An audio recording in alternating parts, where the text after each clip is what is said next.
Hazrat Abdullah bin Umar రదియల్లాహు అన్హు ఉల్లేఖించారు, మన ప్రవక్త మొహమ్మద్ సొల్లల్లాహు అలైహి వసల్లం గారు, మీలో సత్ప్రవర్తన కలిగిన వారే అందరికంటే ఉత్తములు అని సెలవిచ్చారట.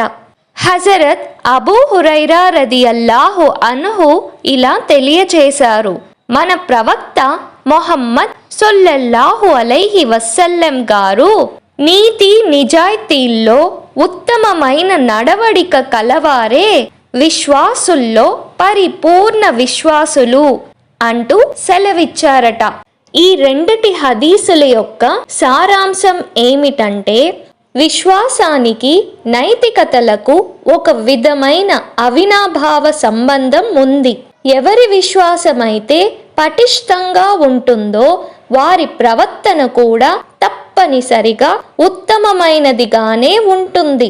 అదే విధంగా ఎవరి ప్రవర్తన అత్యుత్తమంగా ఉంటుందో వారి విశ్వాసం కూడా అంతే అత్యుత్తమమైన స్థాయిలోనే ఉంటుందన్నమాట. విశ్వాసం లేని ఒక్క సత్ప్రవర్తనే కాదు, ఎటువంటి ఆరాధనలకు కూడా విలువ ఉండదు. ప్రతి కర్మకు, ప్రతి సత్కార్యానికి విశ్వాసం ప్రాణం లాంటిది.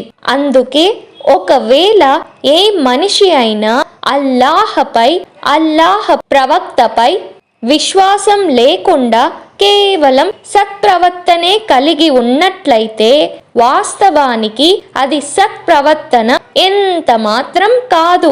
అది సత్ప్రవర్తనకు ఒక రూపం మాత్రమే. అందుకే అల్లాహ్ దృష్టిలో దానికే మాత్రం విలువ ఉండదు.